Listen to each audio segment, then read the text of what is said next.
no longer necessarily great advice to be following. That isn't to say that China has some alternative wisdom to offer, although sometimes people talk about a China model or whatnot. But there at least is this recognition that the U.S. doesn't have all the answers, and so China is much more free to explore alternative pathways. The thing that's kind of confusing for me, actually, is the degree to which sometimes you look within China and its views towards the United States or elsewhere, and there's so many different data points which are there that then it almost is a scatter plot. And I'm not a methods person, right, at all. But it seems to me that what ends up happening, and Jessica, you didn't just do this at all, but so many people go in with this idea, okay, we're going to see some sort of a confrontational country. And there's enough there to find it, right? In your kind of conversation on the street, people have an attitude towards the United States. Or you go in and think, oh, everything's hunky-dory. The Chinese love America, right? The beautiful, beautiful sort of country. And you can find that too. So I think what's really difficult, and where I think what Jeremy's doing is really valuable, is in trying to figure out how you read some of these trends and how to make sense of them. And I don't think there's anyone right now who has actually a particularly good handle on it. There's just, so in an edit volume that I did a few years ago, Danny Stockman talked about the difficulties of information overload when it comes to China. When Andy and I started, Jeremy and Jessica, you guys are a younger generation. But when Andy started, I feel like it was kind of like hard to get enough. So if you were teaching a class, you had to sort of scramble just to get enough stuff to have a syllabus, right? And now, when I try to teach a class, I'm teaching a summer this semester, and I could not figure out what to get rid of. I mean, and even then, I'm getting, the students are all complaining that I'm asking people to read too much. So the problem is like trying to come away with like, people do come away with sound bites. Oh, it's this or oh, it's that. But they're all, every single one of those is wrong. And one of the things I think that you all as CUPS leaders are at the very least aware of is that sort of how superficial it is to come, when people ask you, so you were in China, what did you think of it, what's it like, right? And you start maybe trying to give them this complex picture, right? And then after like 2 or 3 minutes, max, people are like, yeah, okay. Where are we going tonight, right?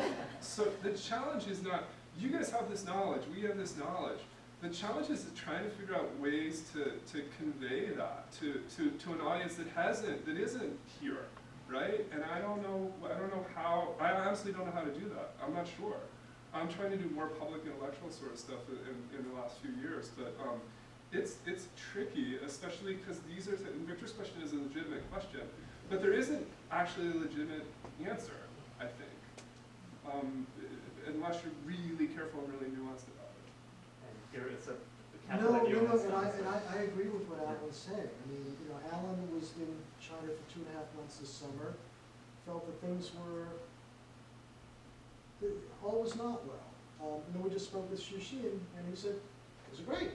And then I was in China, and the people that I was spending time with, everything seemed to be fine, but they were all hedging their bets. They all kind of pooled their money into safe havens, and they were no longer really highly dependent on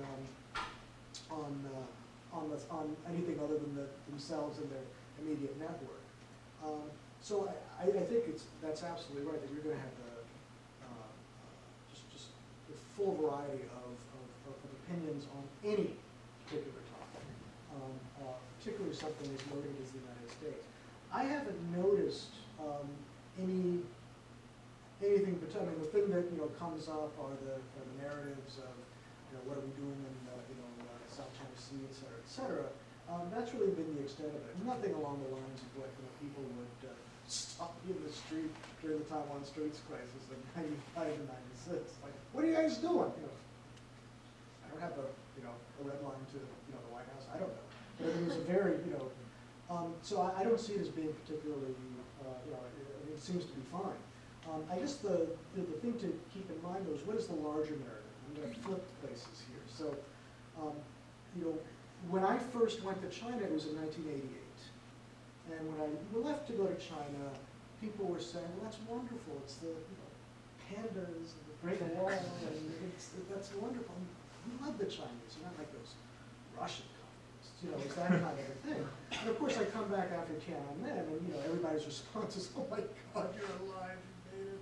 You know, it was, you know, that kind of a, and, you know, what had happened? Not much, but perception had completely changed over here. And it was a perception that was very difficult to change. I mean, it took years and years and years. I mean, not to say that Tiananmen was not, you know, significant, but what was fascinating was how quickly U.S. perception changed, and yet how durable it was on both sides of that conflict. And the reason why such a meta-narrative is important is because we work, you know, here and in China. We get tired, we get fatigued. You know, we can't constantly be kind of reevaluating and kind of thinking, you know, not every, you know, period of downtime is something that we want to use aggressively to kind of update our decision tree and, you know, and all that kind of stuff. And so during our more fatigued moments, during our, you know, our less kind of our more vulnerable moments, you know, we might subscribe to, or we are more vulnerable to subscribing to what the dominant narrative might be. And so it's, I don't really see anything right now, per se. And, you know, we're in a summit now that always, even though this is not the, you know, the Jiang Zemin, Bill Clinton love fest, you know, in the spring of 1998, or summer of 1998, it's still something that is, I think, a net positive. So maybe this is a great time to then open up the floor to questions if you have any, so following up on some of the issues that have been brought up, or things that are related to anything that you want to sort of ask this panel of experts, as it were. From the floor.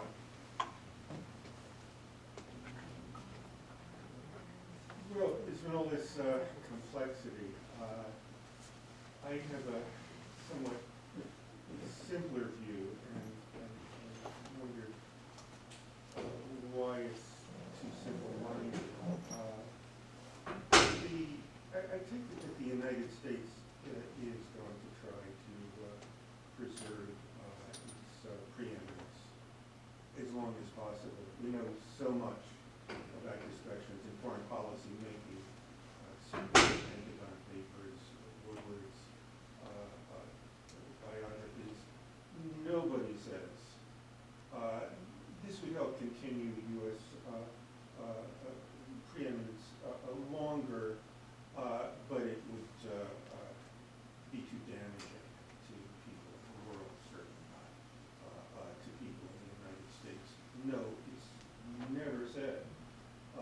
My simple view would be that's not going to change. It seems to be very much a part of the liberal foreign policy, liberal advisors to U.S. foreign policy, the pivot to the Pacific, the strategic guidance that China must be contained was an Obama initiative.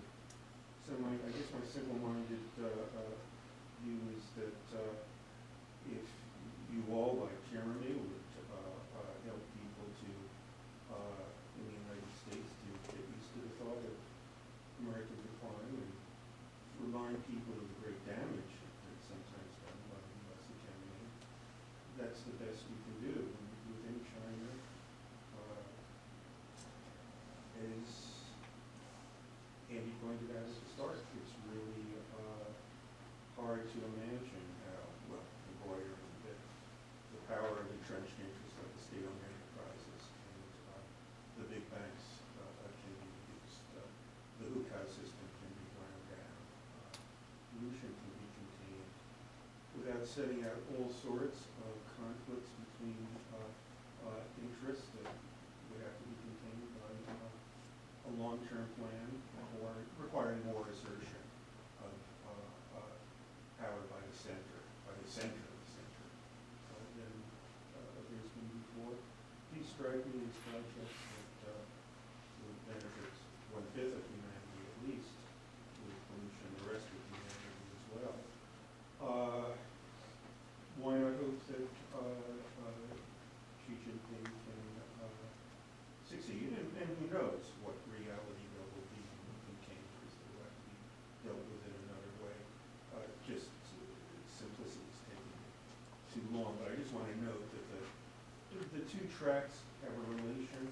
I take it that democracies don't make war on democracies, because it's hard to convince people that they should support bloodshed for a standard by proxy, is in the Cold War.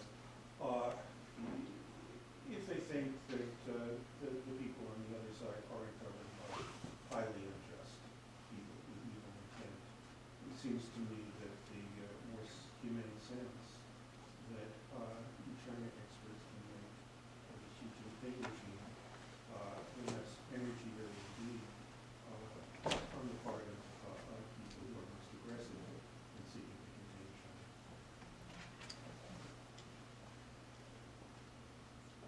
I mean, I think the very last phrasing that you said is exactly right. I mean, I don't think that there's I don't see this in zero-sum terms. I do see it positive, to some degree positive, some terms. And I think a lot of it, a lot of what needs to be done, for things to be in the best possible shape, given the tremendous challenges that are there, are to reduce some of the grit. And that means informing people and giving them a sense of understanding of what's at stake. What do we mean by declining U.S. power? Does that mean simply that we can't, that we have to think twice, or thrice before engaging in some of the foreign policy behaviors that we undertake that actually might be better, that where we all might be better off? But that's, in absolute terms, that's decline. Is that necessarily a bad thing? It's very difficult. I'll defer to my IR colleagues here. It's always difficult to discern, offensive or defensive behavior. I don't know really what to make of what's going on in the South China Sea, except that I don't see it as particularly threatening. And for any number of reasons, partially because the definition of slow-moving target, right? And I think they've got some strategic value, but far more symbolic value. Even convincing people that something like symbolism trumps substance in the Chinese context much more than we might actually think could possibly be the case. Would help people think about things differently, than might be the case. And certainly, when we were at our lowest ebb in recent years in Sino-U.S. relations in the mid-1990s, one of the things that got our trade agreements signed was that trade of substance for symbolism. We found the areas where we had to be creative about it, but we had to, we were able to find them. So if we're able to reduce that, the noise, the grit around the edges, and just kind of let the leaders do what they want. I mean, I would be very surprised if the talks between Xi and Obama were not along the lines of, this is a tough country to manage. We've got a tough time, commiserating on the, I think to the degree that, that type of empathy, might trickle down, I think would help the overall relationship quite a bit and might even contribute to the probability of success. I wasn't sure that I understood your question, Dick, and I'm not sure that I agree with Andy's observations either. So, yeah, I mean, I don't think it's, so you're saying no American politician can acknowledge the end of American hegemony. I think obviously that's the case, and obviously I think American leaders are going to continue to try and prolong this moment as long as possible. But there are different policies for doing that, maybe different approaches that are either more confrontational or accommodationist. Not on the main point that we're number one, but how we stay number one, how that can be sustained over time. I don't know if we can have that discussion based on how dysfunctional I think the American political system has become. But putting that aside, where I end up disagreeing maybe with Andy is that and with you, I think fundamentally maybe, is I have real suspicions about what Xi's agenda is and what type of a leader he is. And this is coming from someone who I ended up kind of having a lot of admiration for the way that Jiang Zemin steered the country through the 1990s, and Hu Jintao and Wen Jiabao as well. Not that they weren't without faults, and not that they weren't authoritarian leaders, but that there was a degree of kind of give and take within their approach to the Chinese public and to the international system that seems to be largely absent with Xi. Xi, to me, comes across as someone who wants to be a strongman. I mean, the parade that took place on September 3rd in my seminar, I said, to me that struck me more than anything else. We talk about signaling and else. He wanted a parade. He wasn't going to have one until 2019 because you get one every 10 years, so he had a goddamn parade. That's infantile, I think. And I'm not then going that far to say that he is a child, but I do really worry about the direction that China is taking underneath them, both at home and in dealing with these disputes nearby, because while they may be symbolic, there may not be strategic value, the possibility of contingencies are sitting there left and right. And if things should go south, then how long we would stay outside of such a conflict is hard to measure. So I've generally been quite actually optimistic about China and its relationship with the rest of the world. And I still think there are some deeper currents that suggest that there's room for cooperation and room for, on the world stage, for the United States and China. But I'm much more skeptical now than I was just 6 months ago, let alone a year or two.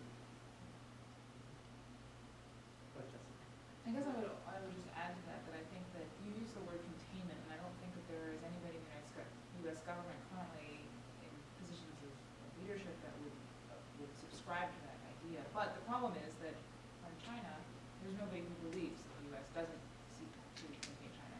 Not to make gross generalizations, but you'll hear that a lot from Chinese analysts as well as officials in conversation. And so the problem, I think, is, again, what's the U.S. Commitment to accepting a peaceful rise of China in the region? And I think things like American opposition to or disgruntlement with the Chinese Asian Infrastructure Investment Bank, these don't convey a welcoming U.S. posture. And so as I completely agree with that, there are different ways of maintaining U.S. supremacy. And I think that there were some fumbles in terms of conveying that amidst this pivot or rebalance of the region, that this wasn't intended to contain. I think that has not gone over very well, and has only reaffirmed this sort of adversarial rather than zero positive sum approach. Yeah. Any other questions from the floor? I want to welcome the new professors by asking them a question. I was really excited to see that you guys are added to the faculty. So first, welcome. And a great panel. I like that, kind of embracing now that we should embrace contradiction. It's good to see some back and forth up there. And I wanted to ask you two about specifically about the role of corruption and Xi's crackdown on it. We've kind of talked about broadly, but I want to get your take on Xi himself and how far this campaign will go. And I'm asking that because I feel like corruption kind of touches to a broader issue that's been touched upon in different angles, which is there's this tension or even corrosion of compromises that the CCP has drawn in the past, where domestically it's economic growth over political say and kind of democratic input. Foreign policy, it's peaceful rise, but we're not going to interfere. So you have all these tensions that they're trying to juggle. And what I wanted to, and I think that there's room to navigate that, and I kind of like, Jessica, your point, just seeing things more positively. Personally, when I think about American decline, I think of it more as looking for ways for burden sharing, for specifically piracy. The fact that the Chinese Navy can project further and protect its own ships, great. My friends in the US Navy don't have to do it for them. Like, that's my mentality. I think there's plenty of areas for that to happen. But domestically, the corruption I think is really fascinating because the campaign has been going so far, and you are seeing challenges to a lot of old assumptions, and it's even very mainstream. There was a joke about if if you want to see a top-level executive in Shanghai, look up at a skyscraper because he might be jumping off. And it's to me, that's been one of the more fascinating things to watch. You had the trial of Xu Caiho and going after the old cliques of the past. And I think the New York Times did a great article about Xi Jinping's background with the Cultural Revolution, just showing he might not be a tough guy, but he's no pushover. And it takes a lot to intimidate the guy if you've been blacklisted or targeted during that time period. So I just want to get your take on the corruption on his campaign. How do you think it's sustainable? Do you think it'll be successful? And where do you think the boundaries are going to be before he starts getting some real pushback? So the anti-corruption campaign, which I think is no longer really a campaign period, right? Like the campaign period is over. I think it's now a crusade. China didn't invade the Middle East in the Middle Ages, so I don't think crusade has the same negative political connotations as it might in the United States. Unless you think the Qing. Anyway, so the question is about the anti-corruption campaign. I mean, the expression that has been used is "to the end." There is no way that China will ever be free of corruption. What society, what university is free of corruption? Corruption, not. This is being recorded. Anyway, sorry, Big Ten, the NCAA and I have some issues. Anyway, I think the anti-corruption campaign is very important. I think it is one of the most important things that is happening in China. I think it is the kind of behavior that is the kind of most obvious about this restructuring of the political system that is happening. It is a re-centralization of power. And I think one of the big questions for me is, I think there's a re-centralization of power to Beijing. Is that inside of Zhongnanhai, I have much less vision. I don't know if it's about Xi, the person, if it's about the Politburo Standing Committee, if it's about the Politburo, if it's about the Central Committee. I don't know what unit in the center is the real power. But I know that centralization is happening and that the center is no longer willing to accommodate localities to the extent that they have.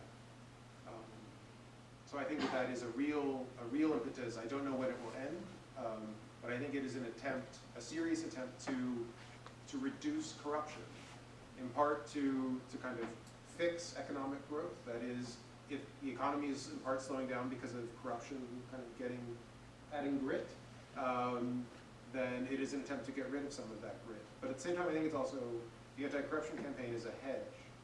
It's a way to move away from kind of this performance-based metric towards morality-based. It's not that we can't produce economic growth anymore, even if we're no longer corrupt, but we are at least good governors. We are doing the right thing in the right process. And so I think of the campaign in those ways. As for its international kind of connections to the international realm, I'll turn it over to. Well, I don't know what I can say about the international impact. I think domestically, I think there's a real question as to whether or not this is going so far as to undermine sort of the elite bargain within China of folks, getting rich. And it doesn't matter that the country is no longer really communist. If, elites at various levels and in various places in the economy aren't doing that, or now they're moving their money overseas, to what extent is this really still beneficial? And what point would you get too much resistance to this now per se? I think the other real question is, what impact is this having on public confidence in the Chinese Communist Party? Because on the one hand, I mean, this looks like this great taking down tigers and catching flies. But a recent poll, I think just out maybe today or yesterday, by Pew suggested that 80% of the Chinese public think that corruption is either a big problem or a really big problem. Now the question is, we don't know from that statistic whether or not they think it's a big problem, but the government is taking care of it, or is it a big problem and this is just going to continue to rot the government from the inside. And so I think that's a real critical question that unfortunately we don't know, but as scholars, that's sort of what gets us up in the morning. I know you didn't ask me.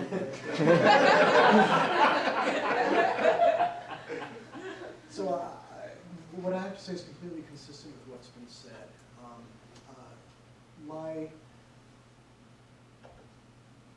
If I had to kind of lay it out kind of in broad brushstrokes, I think the economy has to be saved. The anti-corruption campaign is there to get cadres that are in opposition to that out. You need a strong party to do that, or you need to re-centralize the party to be able to do that. Insofar as you are attacking cadres within the party and weakening the party, it's good to have the military on your side. Ergo, you do the parades, or you do the this or the that. Meanwhile, as you're cutting 300,000 troops. I was gonna say, where does the pushback start? Right. When he announced that, my jaw dropped. Right, yeah. It's like, it's due time for another drawdown, but I was surprised, because I thought that would have been one of the walls he's not gonna push through. But You the would trade-off think, right, is more money for modernization, right? It's more hardware, less personnel. Right. I'm a missiles guy, that's. Right, Which no, is- and that's one way of thinking about I'm thinking about the downside of that is, what are you gonna do? When was the last time you had a huge military demobilization? In the 1980s, and all the government bureaucracies absorbed those ex-soldiers. They tended to be kind of the lousiest of all the cadre, the most incompetent, so I think it's all somehow relatable. Now, whether it's actually related, that again is an empirical question. In terms of how people are responding to it, this is just anecdotal because I don't have that type of, and I think Jessica, is asking exactly the right question. So is corruption a big problem or a very big problem? Fair enough. What is the perception of what's being done about it? Among the cadres that I rolled with this summer, the response was, no more, all the karaoke bars are closed. And the five-star hotels have deliberately taken off one of the stars so that if you take somebody out to dinner, you say, well, it was only at a four-star. It's, shy hotels, and so the degree to which that has actually kind of entered into society is really, I don't know what the answer to that, and that's a really, really important question to be able to answer. Could we take one question from the student over there, then Yuri, and then yes, you first. Hi. So I want to make sure this question isn't too complex, so I'll lay it out. So I just wanted to touch on something that the majority of panelists talked about, which is changing the U.S. opinion of China, making sure that the U.S. can be more comfortable with China's rise as possibly a peaceful contributor to international order, emphasizing areas of potential cooperation on the international stage. So obviously we see several examples of this: China's anti-piracy missions in the Gulf of Aden, its increased involvement in peacekeeping, economic development in Africa, and an increasing role in Afghanistan, mediating talks between the Taliban and the government of Afghanistan, which makes sense given the drawdown of ISAF and less willingness for the U.S. to have a more constructive political role there. So obviously there are a lot of areas for cooperation, but my question is, can those areas of cooperation be successful or have any influence on U.S. opinion of China if China simultaneously engages in aggressive land reclamation in the Southeast China Seas, crack down on political dissidents and human rights lawyers? So basically, can these areas of cooperation actually yield any success if China continues aggressive behavior in other areas? What I think we're going to do is, thank you very much for your question, is we're going to collect all three and then we'll send it to our panelists. So Yogi, please. I have kind of a brief question for all of you guys. When we talk about the relation between United States and the other kind of as partners, that a lot of scholars use the term as kind of social contracts between the U.S. and other partners, and it's quite stable regardless of whether we think the U.S. power is in decline or not. So my question is, as a follow-up, is that so in a China kind of context, that we know that given the fact that China has very few allies or very few kind of all-day-long friends, but China has really have a lot of power projections in a lot of countries. But in the meantime, what we have seen is that there's a lot of not this kind of social contracts, this kind of stable relation, but a lot of kind of backlash. For example, Myanmar defected in 2011, and North Korea may defect anytime, and all the other kind of small friends, they think they can have defects